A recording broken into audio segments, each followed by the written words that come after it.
Hello and welcome to the Anita Posh Show, a Bitcoin-only podcast. My guest today is Josh Scigala. He is the co-founder and CEO of Voltoro, a Bitcoin and physical gold trading platform established in 2015. We are talking about the future and current state of Bitcoin, how to hedge against Bitcoin's volatility using gold, and his new project, the Standard.io, which is basically a decentralized stablecoin.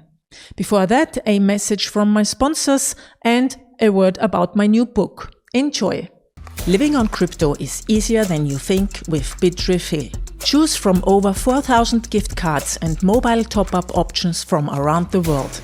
I used Bitrefill to top up my phone when I was visiting Zimbabwe. It was easy, worked like a charm, and I even earned sats back. Pay with Bitcoin, Lightning, Ethereum, Dash, Tether over Tron, and many more options. No account is necessary. Join the thousands of users around the world who are living on crypto today using Bitrefill. Join now at bitrefill.com and start earning sats back with each purchase. That's bitrefill.com. Learn Bitcoin will teach you the why and how to use Bitcoin. Anita is one of the preeminent Bitcoin educators. Her book represents an invaluable contribution to the Bitcoin knowledge. Nick Carter, partner, Castle Island Ventures. Order your copy now at learnbitcoin.link. That's learnbitcoin.link.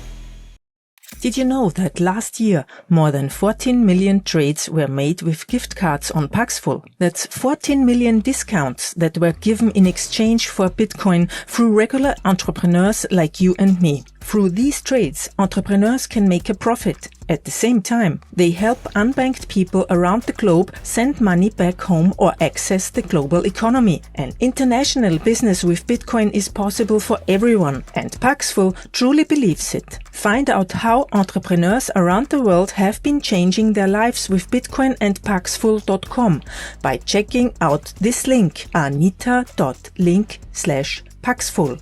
That's anita.link/Paxful. So, hello, Joshua Scigala. Welcome to the Anita Posh Show. It's a pleasure to have you on again. Thanks, Anita. It's such a pleasure to see you again. It's been too long. Yeah, it's been 2 years. And in those 2 years, since 2019, as everybody knows, we couldn't travel and meet up. So it's great to have the chance now in this summer to meet each other again. Yeah. And wow, doesn't things like everything moves probably, I don't know, by a factor of 10 in crypto and Bitcoin, like there's just so much going on all the time. And so 10 minutes is actually a day's worth of stuff in 10 minutes. That's true, yeah. So for all the listeners and viewers who don't know you, please introduce yourself. Oh, well, my name's Joshua Scigala. I have been in Bitcoin for a long time because I actually developed a swap site for women to swap clothes back in the day. We chose just women because you got more coverage in the press. We tried to swap everything and no one took notice. And then we just made it women's clothing, all these magazines, and everyone was getting excited. So that's why that happened. But we noticed very quickly that swapping is a terrible way of doing anything. I might really love your shirt and you love nothing that I have. And then the deal falls through when there's a whole marketplace there. And so if I could have given you some sort of credit or token or value that you could spend anywhere else in the market, that would have been wonderful. And so I was in 2002 already looking for some sort of token, or I didn't call it tokens, it was credits back then, but I also didn't like credit because the reference is that you owe something. And so I didn't quite know what I was looking for, but I didn't want to become a central bank by issuing something in a database because I just wanted to. And somehow I found what the cypherpunks were trying to establish then. The net was a lot smaller back then, and you could still find crazy weird stuff. And and the double spend problem hadn't been solved and didn't look like it was going to be solved. So I sort of lost faith in the fact that it would ever be done. But I kept my ear to the railroad, as they say. And in 2010, late 2010, the white paper, I came across it again, because every so often I just go for a search. Have anyone solved the double spend problem yet? Mm-hmm. There it was. Wow, she'd done it. This person called Satoshi solved it. So and that was a real life-changing moment, as I realized we now have rare digital assets for the first time. And so I found an old video of me in 2011 on YouTube trying to tell people it's not a scam. Same stuff that you still say now. It's not a tulip bubble. It's not a scam. It's not all the same arguments. It's amazing. But so I went on, and then I added that to SwapStyle, so people could, and everyone was like, "What's this weird address?" You added Bitcoin to SwapStyle. Yeah. When was that? 2011, wow. 10 maybe. So you were, that was one of the first sites that had it? Yeah. It was, you could get some alpaca socks, and you could... the famous alpaca socks. Yeah, famous alpaca socks, and you could put an address in.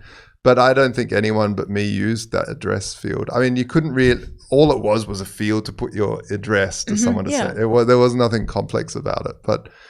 It was, it was really an amazing moment. And then, of course, Mt.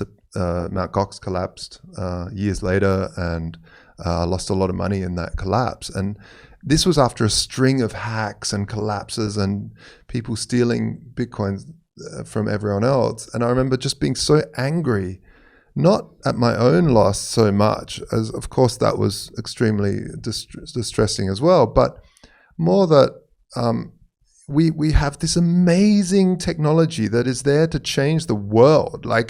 We have a separation of money and state. We have rare digital assets. We have this groundbreaking technology, yet all these idiots are going around really ruining it, because we would get press like the CEO of Bitcoin has stolen all these people's money. And of course, because the press didn't understand it yet.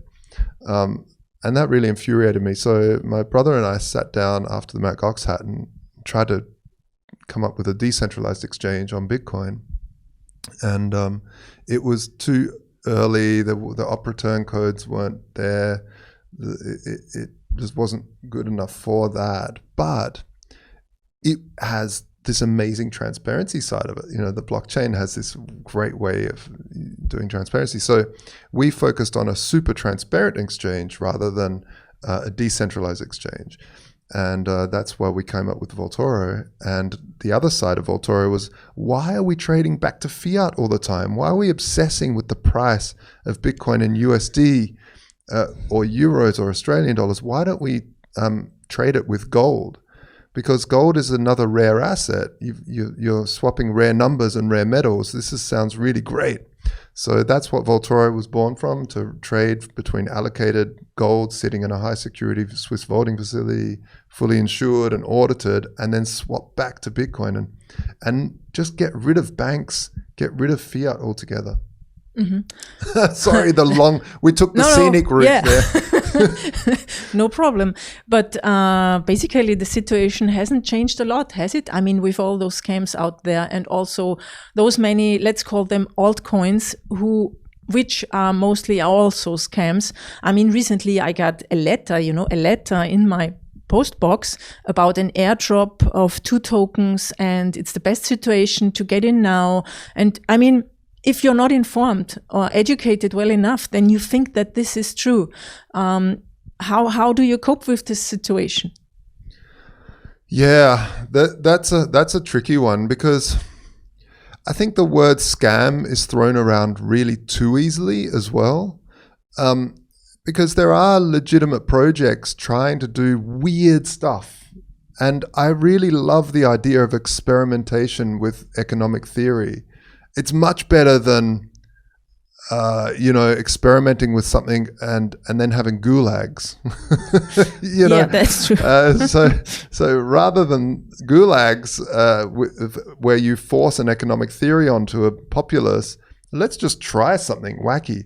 But the thing is, a lot of these scams are there because I feel personally that the government and society in general has spent the last 50 years being obsessed with de-risking everybody's lives, obsessed with getting rid of any risk.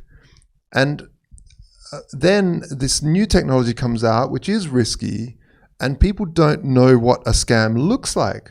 They'll blatantly look at something like OneCoin or BitConnect and think, oh wow, I'm getting this much return and it's working, and people will tell them this is a scam, like literally a Ponzi scheme, and they'll go, no, because they don't see it. But then once they burn their fingers, that's when they go, oh, that hurt. Okay, and that's what a scam looks like. And so in a deregulated space, I feel like sometimes people need to touch that flame for them to go, yeah, okay. But maybe not with their whole life savings. Oh, yeah. Just the most tragic stories you hear, really. And I was on a conference last week, and it was full of really new people. And yeah, the one girl said she was this close because she saw a video on YouTube of someone saying, send me, like Elon Musk or something, send me this many of that token and I'll double that in return. And like people fall for it all the time. It's unbelievable, but they do. So that's one message that mainstream should like push out more of, educating people about Bitcoin. What do you think? What else is missing, or maybe falsely reported in mainstream media that you hope will be like corrected soon, or maybe that people understand it better about Bitcoin? One of the big things that I think is really important right now is the whole layer 2 side of things. The scaling debate in Bitcoin was so toxic that it really kind of disrupted it and got so political that it disrupted normal technology. It's kind of, I feel there's a similar analogy with the whole pandemic where the politics has gotten in the way of doctors talking about drugs that shouldn't be in politics, medications and things. Instead, it's like this political thing. And this is what happened in the scaling debate. One thing I'm kind of very I find interesting is that this is one thing I'm thankful for Ethereum for, is because the Ethereum community has just not had that at all. And they've really embraced layer 2 technologies. So a lot of them are now coming across going, yeah, of course you need layer 2 on Bitcoin. And so a lot of people are coming back to Bitcoin going, well, you need layer 2. You can't do it on chain. There's just no possible way, because they actually understand no matter how big those blocks get, you always feel them. And so, yeah, the Lightning Network and the understanding that that's needed, and it's amazing. Once you've actually used it and put away all the nonsense and the FUD and actually take a wallet and use it, you realize how great the user experience is now.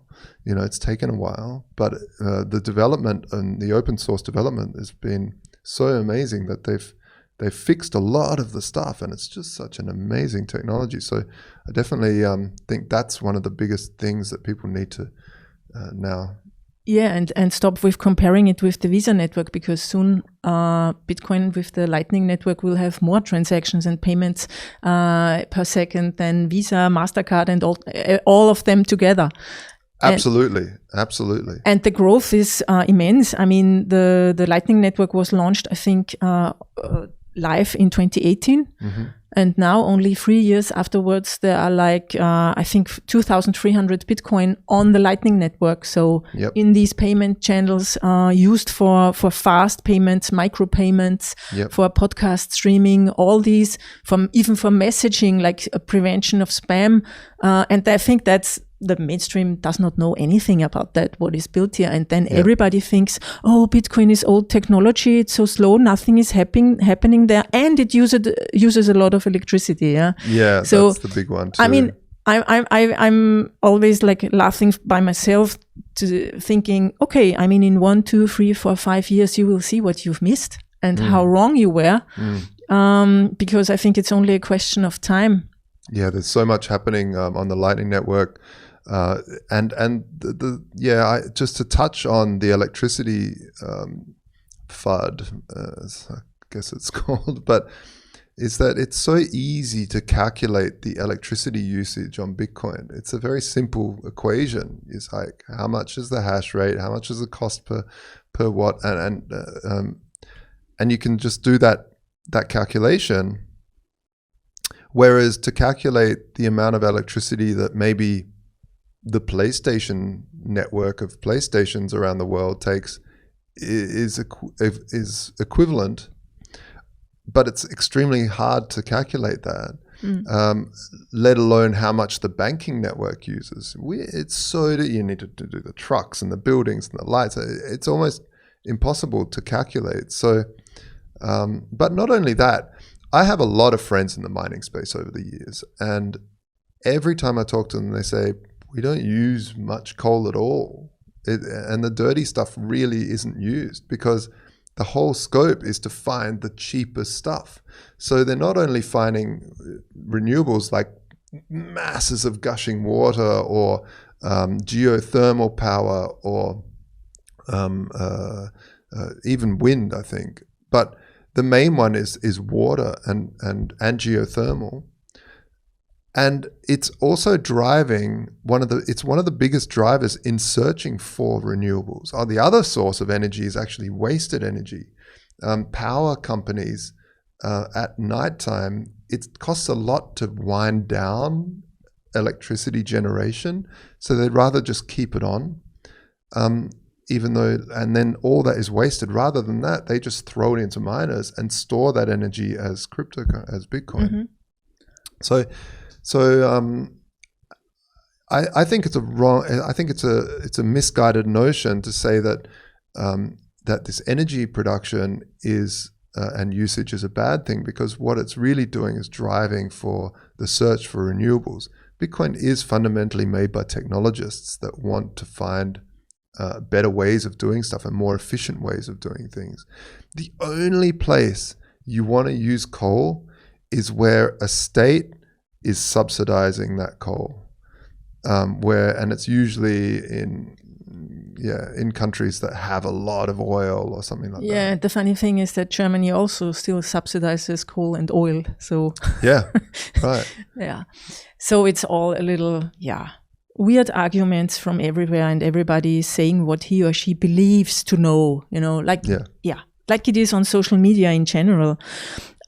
What are other interesting developments for you in Bitcoin in the last months? I mean, the beautiful thing with Bitcoin is it's very stable. It doesn't move.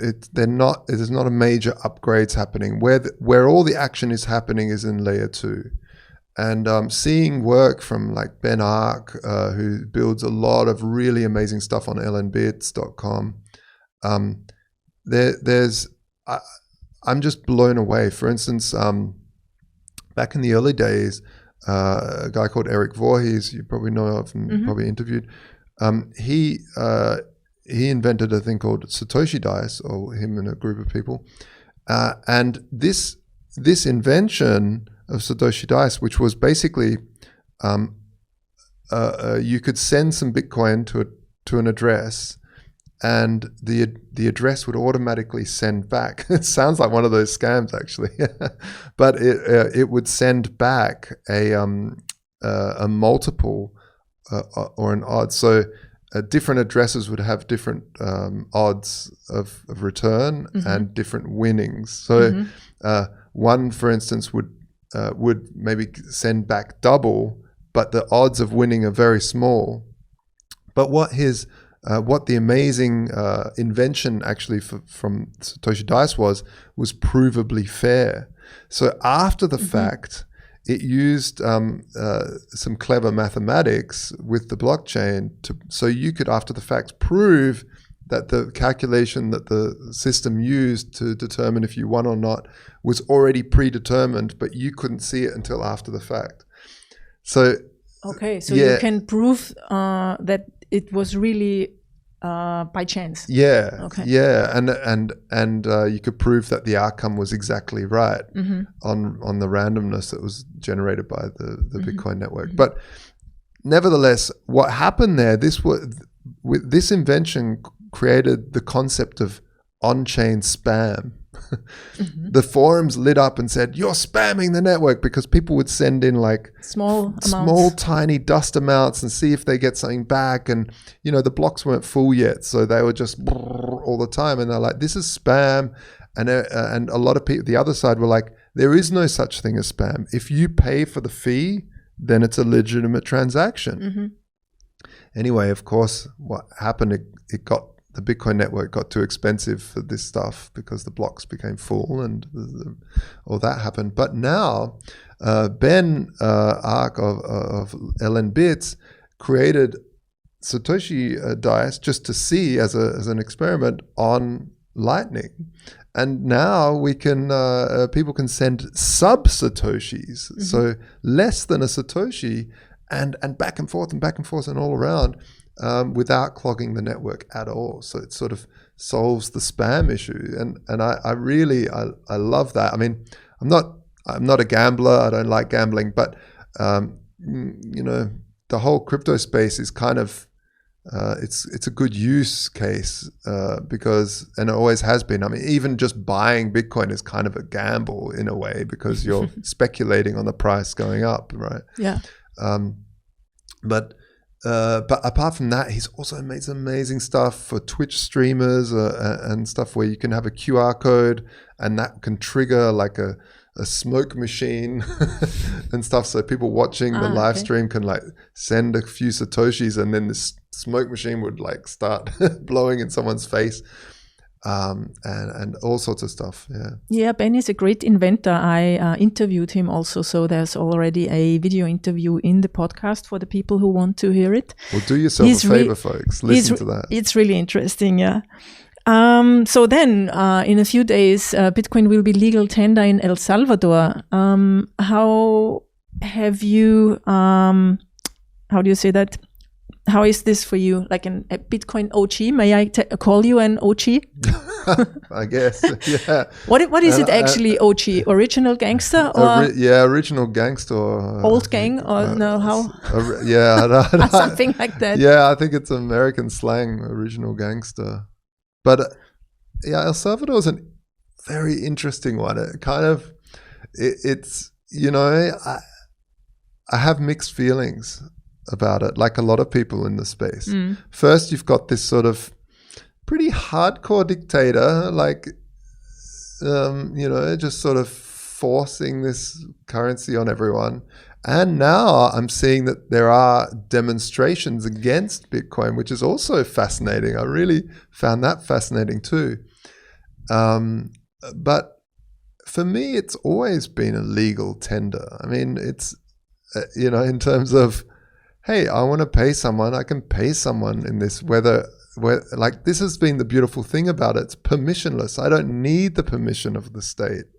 Sure, you can now pay your taxes in Bitcoin, but when you want to pay your taxes, you convert some Bitcoin and pay the taxes in that form. But hey, look, everything is a step in the, as the world's legacy financial system crumbles, which it is, it's been totally sped up and accelerated through this whole pandemic.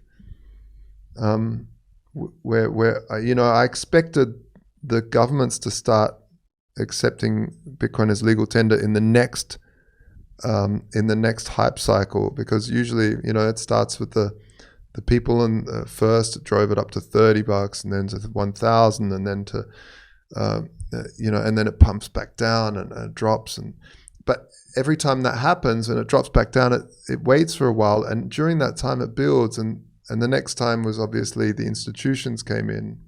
And then I was expecting it to drop and wait another 4 years until then governments. But this pandemic has sort of seemed to sped stuff up.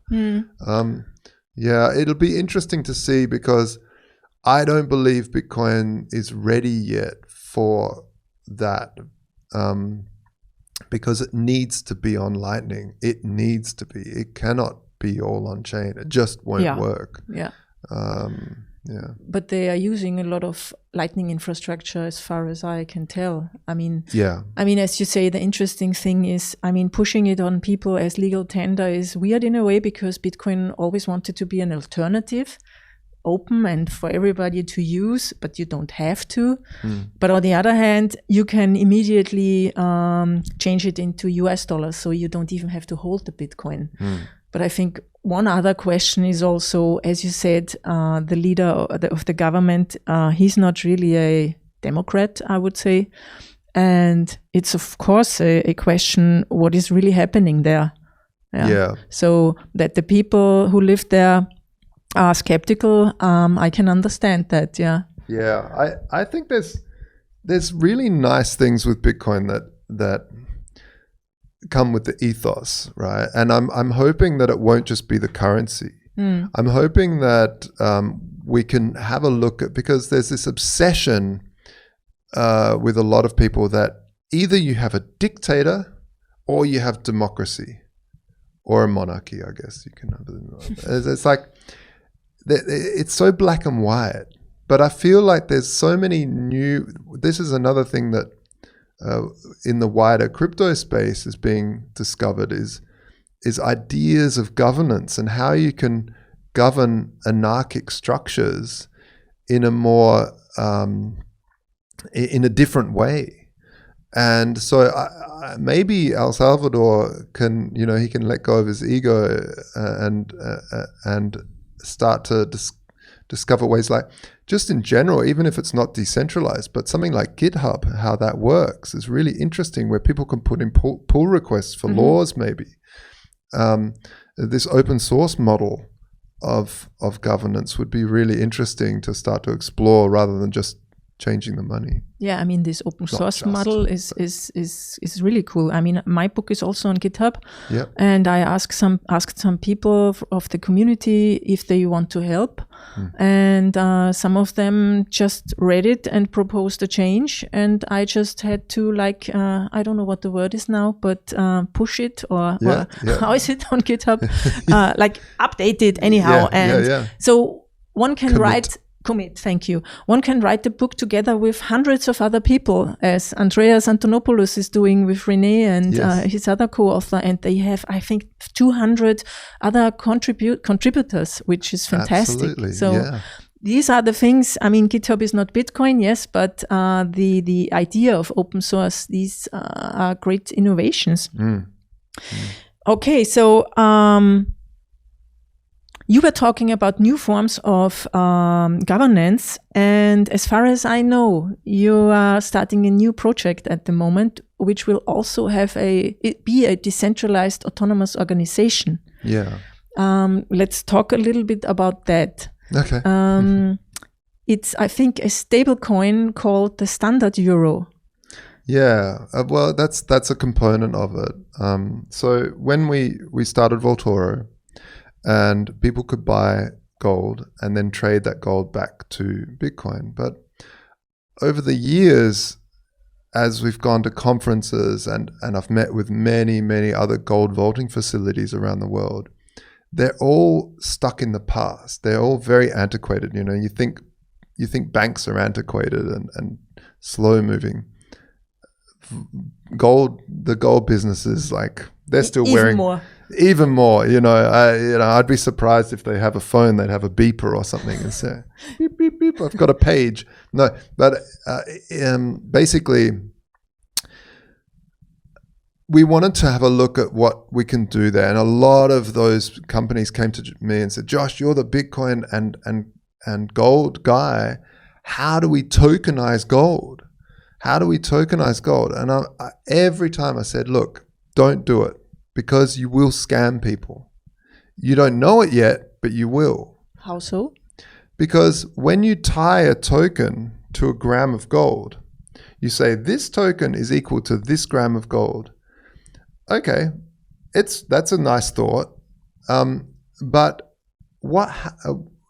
when you have gold sitting in a high security vaulting facility, you need to pay for insurance and auditing and the big guns and the walls and the doors and the facility. There's all these real world costs. Now, I say, okay, well, I'll attach that. Maybe I'll put a little script in there to say that every time I send it, it sends a little bit of fee to the vaulting facility. Okay, so what if I never send it? What if I lose my private key? What if I die and it sits there? Well, this gold vaulting facility is going to pay forever now for your loss, and they can never really change that. And on the same ground as that, you have really no need for tokenized. Well, no one knows how many grams of gold a bottle of whiskey costs. It's just not something you think. Everyone knows what it costs in their local currency. And so I said, don't do it, because otherwise you turn into a Ponzi scheme. You need new people to come in to pay for the people that have lost their keys or aren't moving it. Oh, okay. But this is, I kept thinking about this problem, how to use real assets to back things. And yeah, so this is where the standard came from, that I wanted people to lock up gold. So rather than you tokenize gold and people have that on their phone, what we're proposing is that the system tokenizes gold, sends those tokens into a contract, into a smart contract, and it would be locked in there. The humans can't ever take it out. All a human can do, an owner of those, is to have access to it, to either put it into a locked state or an unlocked state. And when you put it into a locked state, you can say, okay, now this much value, let's say it's $10,000 worth of gold is locked in that contract. Now I can generate up to 85% of that value as a stable euro currency, as a peg to the euro. So now we have a contract that pays every month the vaulting fees, no matter if I die. It's programmed to pay those fees. Plus, I can spend in fiat. So I can, and all I need to do is buy that stablecoin back, send it back into the contract, and that unlocks the gold and Bitcoin, wrapped Bitcoin into stuff that I've got in there. But what's interesting here is if you borrow money from yourself,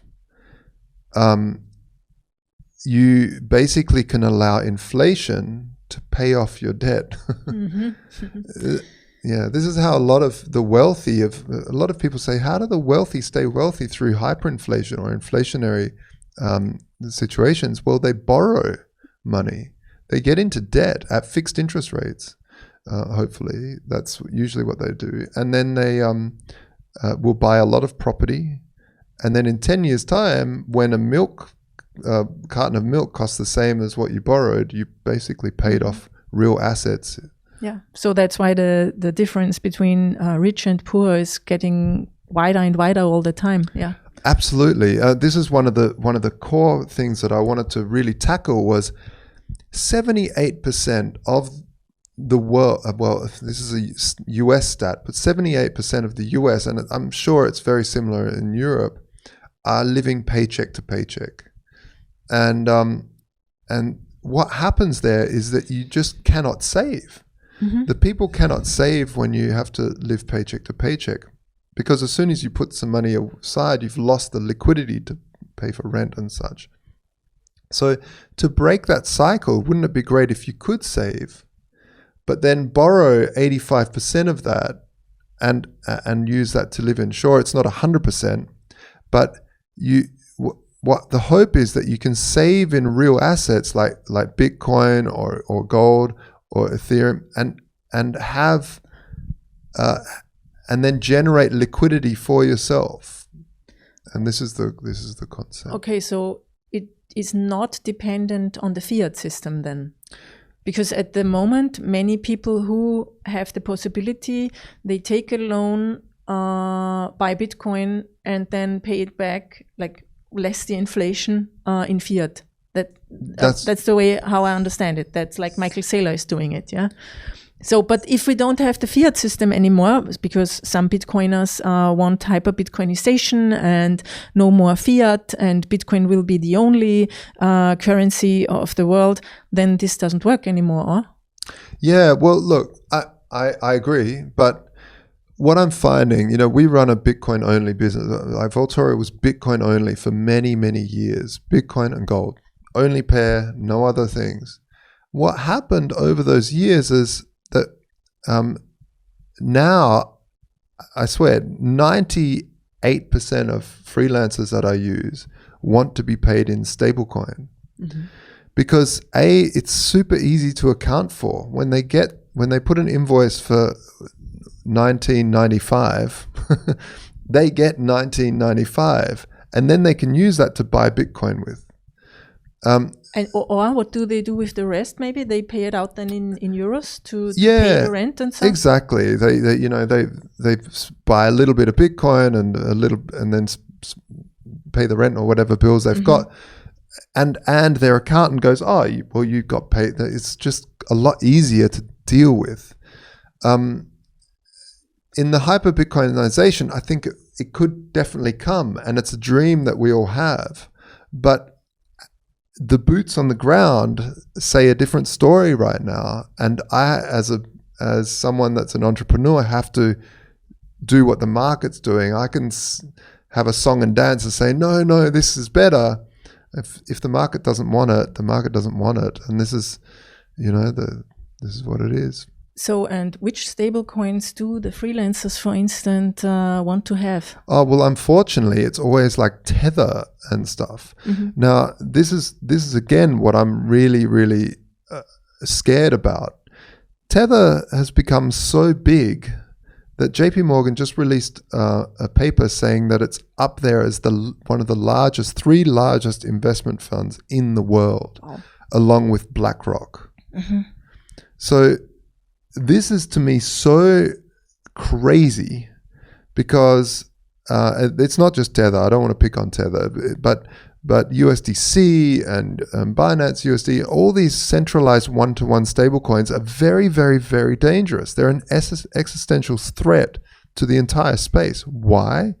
Because, first of all, if I run a one-to-one coin where I peg $1 to one ERC20, basically I can print all my own ERC20s and the market says, that's $1. So I could go out there, print an infinite amount of whatever and buy rare assets, rare Bitcoin with this stuff that I create out of nowhere and don't have to show real proof that I have the backing dollars. The second problem is that banks can just disappear. As we saw in 2008, we saw Lehman Brothers just collapse. Mm-hmm. I mean, they were an investment bank, but the banking sector had a real problem. So you don't want one authority holding an entire economy's value, value, but there's a large portion of the Bitcoin and crypto space is underpinned by these centralized nodes in terms of the value coming in and out and liquidity. So the third thing is negative interest rates. Why isn't there a euro one-to-one stable coin? Well, because if a company like Tether or had a whole bunch of euros, they have to pay negative interest rates. That breaks their whole business model. So, with doing that, you can really, we don't want to rely as an economy, as an alternative to that space, rely so heavily on these centralized one-to-one stablecoins. What I really find fascinating is the Maker DAI, because they are doing similar what the standard is. We see the standard as a next generation of what Maker did. But what the maker did was really fascinating. I didn't think it would work as well as it did. What they said is, rather than having an actual peg, hard peg, let's do a soft peg where people lock up Ethereum into a smart contract, and you generate up. You have to be 150% over collateralized. So you've got more real value, as in this stuff, this rare cryptocurrency. I mean, whatever you think of Ethereum, that's a different story. But you could say Bitcoin, on RSK. So someone's building this on RSK as well. Yeah. But the concept is you over collateralize a smart contract and issue yourself a coin that's pegged to the USD. And how is that pegged? Well, it's pegged in that you have to pay this. It's a loan to yourself. You've put in, let's say you've put in Ethereum, you've borrowed, and there's an interest rate that the network charges you. Now, if the USD peg drops, so let's call it standard euro, for instance, if that drops compared to the euro, the network would lift interest rates a little bit, and a lot of people go, "Ooh, that's too much for me. I'll pay back my loan." So they'll go into the free market, buy back some standard euro, causing demand to lift the price again. So, and the same for the other way. If the value goes above a euro, then the network will lower the interest rates, meaning more people will borrow from themselves and dump it onto the market, which lowers. So this mechanism is what central banks have used all around the world to keep a stable-ish economy, except central bankers are hidden behind closed doors by a few elite. And this is very different. This is thousands of people transparently deciding on an interest rate that will keep that peg. So it's a human-driven, decentralized interest rate peg. Exactly. Yeah. Interesting. Yeah. And why did you choose to do it with an ERC20 token and not, for instance, on RSK or another Bitcoin sidechain? We haven't ruled it out. We're still exploring it. The reason why we are doing it on Ethereum to start with, but we definitely want it cross-chain. We want to hop back and forth.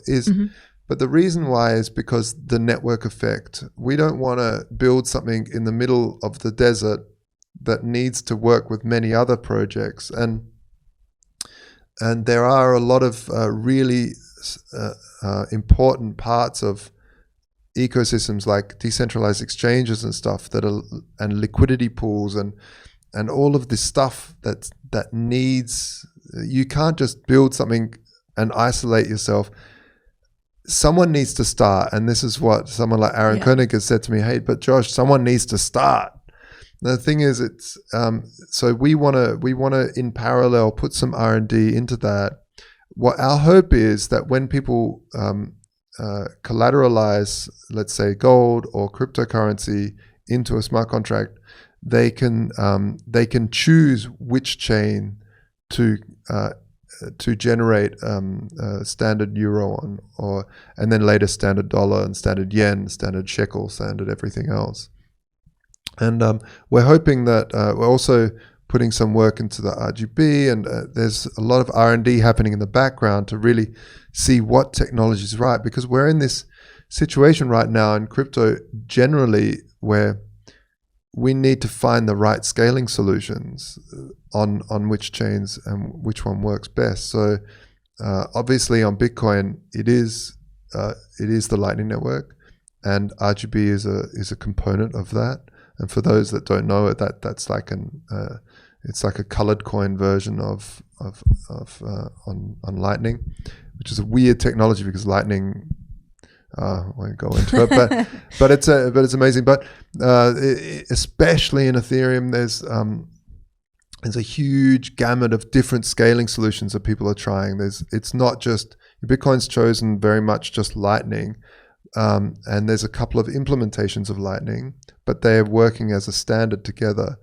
But on Ethereum, there's like 10 or 12 different scaling solutions as layer 2s. and so it's interesting to see which one is in there. I find it a very, very interesting space. I was very much a Bitcoin maximalist for a very long time, and I still am in a way. It's just that I can't spend so much resources and build something in the middle of nowhere. I need to build it as part of a wider ecosystem, and then maybe branch out and help build out the site once that's available. Yeah. But you're totally on the forefront here of innovation. Eh? I mean, how do you think about regulation? I mean, one day the banks and the government will come and say to you, no, or you have to do this and that. How do you see this in the future? Well, this is why I really like MakerDAO, because it's not a one-to-one peg, because those one-to-ones, they will get taken down. Once the central banks go, there's more money, there's more volume right now going through DeFi than the whole of fintech put together. And that's including Venmo and some of these big unicorns that are happening. Like, people can't grasp what's happening right now. And so once the central banks go, we want a piece of this action, now that Tether's as big as BlackRock, like this is incredible. So the central banks are going to put a stop to it. They're going to go, we're going to issue our own. China will start, then it'll probably come the US, and then they'll say nothing. No, we're doing it now. So, but something like MakerDAO, they cannot shut down because it is a DAO. They can stop on-ramps and off-ramps like Coinbase from trading it, but they can't fundamentally stop the technology. So what we're hoping is that the standard will be a network of, once the whole banking system kind of crushes in on itself, we think what will be left are old school vaulting facilities where people hold value without anything, any rehypothecation or any of these like things that banks do, which means basically fractional reserving. There's a lot of these. There's $10 trillion worth of bullion sitting in these vaulting facilities around the world, and it's just all gathering dust. So it would be great to network those, and this is what the standard is trying to do, is build sort of like a SEPA or SWIFT network between these that also go up and allow people to do more than just account for it, but rather put it into smart contracts and lend and have the fun in DeFi. Sounds very interesting. Yeah. And when do you think will the standard euro, for instance, be available for people like me? Or how could I participate in the whole project? Yeah, I mean, the participation is really, it will take a while yet. We're doing currently the R&D and the coding of the smart contracts. But one of the big aspects of this is no one wants to spend $30 sending $2. So I really want to make sure that the scaling stuff happens at the same time. And that's kind of what's important, is that we choose the right technologies. And this is where I think Lightning is so important, and trying to have a hop from the Ethereum world to the Lightning world and having that cross compatibility is really interesting. This is something our CTO is looking at very closely. I'm looking at it a lot as well, but I'd have to say that we're looking for the Q2 of next year that we'll have something fully ready. But we hope that an MVP will be before that on test networks. And I mean, you have a lot of experience with gold and gold vaults, because with your other company, your first company, Voltoro, you give people the possibility to hedge against the Bitcoin volatility. Maybe let's talk a little bit about that in the last minutes too. What is the like proposition, or what can people do on Voltoro? You know, the initial thing was that I didn't want to trade in fiat, because when Mt. Gox collapsed, everyone that held fiat on there also lost that money. Because when you hold when you're a creditor, hence the name, you're a creditor, you're actually crediting the company and it's on their balance sheet. So if the company goes broke, your money's also gone. So gold is all about having an allocated asset that is off the balance sheet of Voltoro. We just connect the vaulting facility and we do all the organization of buying the gold and putting it in the vault and insuring it and auditing it. But it's not anything to do with us as a company. And then when they sell it again, we, the user with the terms of use gives us the rights to do it on their behalf, go and sell it and give them back the Bitcoin, get Bitcoin, find someone with Bitcoin that wants to buy it and match those and, all that fun trading stuff. And the whole concept was to get away from the problems that if we didn't run the company well, then and the company goes down, then everyone is dealing with our problem of being a terrible company. So luckily we're not a terrible company. We've been going since 2015 and we're only growing, but it's something that I wanted as a user. Hey, can we stop using these exchanges that are dealing with banks? Many people don't know, if you put money in a bank, it's not your money anymore. It's the bank's money. It belongs to them. They just promise to pay it back to you. And that's why they give you interest for that privilege. Well, and in Europe, they don't even do that anymore above 100K. But going back to the standard, so basically I would still have the keys to my Bitcoin if I put it into the standard. Yeah. And okay, so yeah. So what the great thing is, there's centralized companies at the moment where you can send in Bitcoin and they give you a loan. Mm-hmm. But I just don't trust that. I don't want to send my Bitcoin for a measly whatever return, so I've never done it. But I have used it on Ethereum on the smart contracts because I've looked at the code, I've found it very fascinating, and I thought, and it's lasted a long time and not been hacked yet. And I bought my car like that. I put Ethereum in instead of selling my Ethereum. I put it in there and then I issued myself some currency and I sold that for a car. Mm-hmm. Meanwhile, the crypto that's stored in that smart contract's gone up. So I wanted to do the same mechanism for Bitcoin, but also for gold.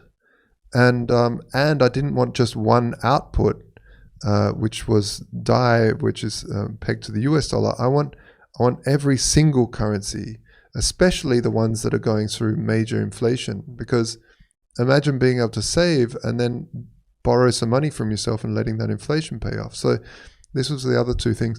There's another thing that the standard is trying to do, mm-hmm. and that's dealing with governance, which I touched on before with the prediction markets. I find this is all round an issue with DAOs is that no one shows up to vote or partake. Mm-hmm. It's sort of voter apathy happens. Plus, we kind of know that voting is not a very good mechanism of deciding much. Generally, people are kind of, not the most educated on anything, and they're not experts in whatever they're voting on, and then if you pay them to come and vote so you have participation, people just come in and click whatever and don't care, and then you'll get paid. So what we're looking at is using prediction markets, and prediction markets are another way of saying gambling, which is back to that. I swear I'm not into gambling, but it's an interesting mechanism because there's a lot of academia that proves that prediction markets and picking odds are the best way humans have to determine the future.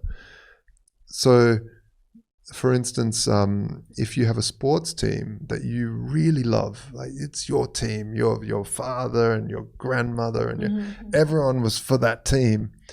It's your hometown, but you know that the person just broke, the goalkeeper broke his foot last week, and the other player is feeling ill, and that player is not too good this season.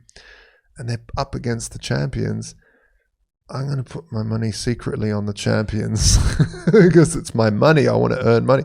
So people tend to put away their dogmas, and because they know they can win something, and it promotes participation. So we want to look into how to keep that peg, how to determine interest rates by people placing wagers on, placing bets on which interest rate would keep the closest peg to a 1-to-1, rather than people just voting and saying, I vote 2% or 1% or 0.5 or whatever it is. Instead, we make it a competition to see what, and if you're right, then you win from the people that were wrong, and that way you get more participation. So it's just an interesting concept that we want to explore as part of an evolution in governance. And there's some really great concepts on the idea of governance through prediction markets. So I would like to see, like we talked about with El Salvador, it'd be really nice to say, hey, which candidate, if you had a choice of candidates, which candidate would lift jobs, the amount of jobs, or the general happiness index in 4 years' time? Will the general happiness index be higher or lower under this candidate or this candidate? And people would say, oh, and this candidate, and the odds would choose the person that gets in. So there's all these amazing mechanisms that we could try to use. And yeah, I don't know. We'll see. They're all fun ideas to explore. Yeah. So there's a lot of experimentation here going on. So now we didn't finish the Voltoro thing. What people can do on Voltoro? Yeah. Well, you can come in. You can open an account. You can't be part of North Korea, Syria, or New York. Because of the license. The bit license, and but you can create an account just like any other exchange, and because the gold is allocated to you, we take the KYC, but that's mainly not because of any sort of major government things. It's more because, hey, this gold belongs to you. If you pass away, we need to know who that gold belongs to, and this is why that happens. So then they buy that, and then they trade back to Bitcoin. And if Bitcoin goes up, like a lot of people, the other great thing is to do on Voltoro, even if you don't buy gold, a lot of people that buy gold are a lot more astute in terms of economic understanding than a lot of the crazy crypto, moon boys and girls out there that are just like, they're just caught up in the hype train. A lot of the people that are into gold keep a lot more sort of, I don't know, they just seem to have a more macro understanding of what's happening. So, for instance, in 2017, we saw a massive influx of people buying gold. And it was, to me, a big pointer, like something's happening, something's going to crash soon. And sure enough, it crashed. And then everyone, waited until the bottom was in, and then they were selling their gold back to Bitcoin. And so, to me, it's a nice way to keep a track on what's the market sentiment. I mean, I guess you could look at general volume and hype, but that's another thing you can do on Voltoro. Interesting. So just to tell you, I mean, I'm looking at my watch, not because I'm bored, but because I try to keep it in an hour, this talk. Yeah. And so we're closing now. There's one question I have to you that I'm asking a lot of people because I'm interested in what they're saying then. There's a saying that goes, you don't change Bitcoin, Bitcoin changes you.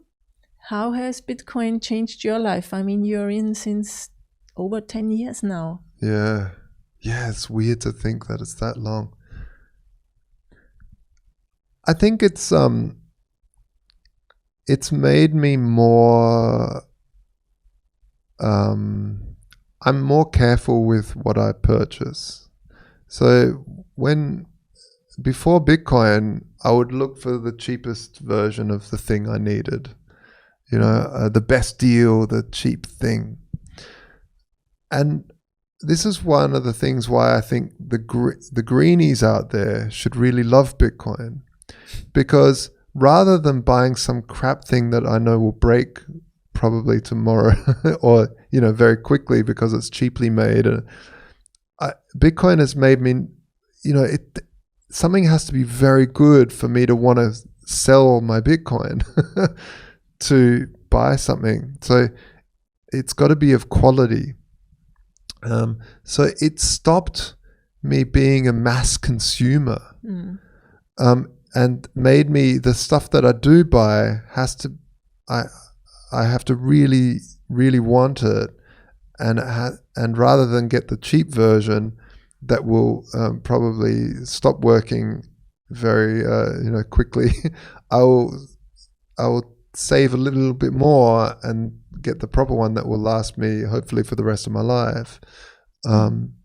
Obviously that's the best outcome, but I think that's what it's done. It's made me less of a consumer and more of a saver. Which is a great outcome, and which would help the environment and the world in general. Yeah, I think so. I mean, it's not like people do make less, they just take more time to make something better. Yeah, exactly. So anything we missed that you want to tell our listeners and viewers? No, all I would say is is that we're living in one of the most extraordinary times in terms of economic theory put into practice. And I would say that as this whole world, as this financial system is crumbling and cracking, and the cracks are getting wider and wider, I applaud your listeners for finding this podcast, learning about Bitcoin, and sticking to the fundamentals of just putting a little bit of money into something else outside of the banking system, whether that's Bitcoin or whether that's a property, or it's just something that's rare, rather than sticking in saving in unit of accounts like fiat, which makes zero sense at this point. That's all I want to say. Okay, thank you very much, Josh. Where can people find you and follow your work? Well, I'm on Twitter, which is at Scigala, which is JSCIGALA, Scigala, or at Voltoro as well, which is Vault as in a gold vault, VAULT, and then Oro, which is Spanish for gold, Voltoro. Yes, thank you. I will put it in the show notes. And so everybody, thanks for joining. Don't forget to subscribe to the Anita Posch Show at anita.link/subscribe. And thanks for watching. See you next time. Bye.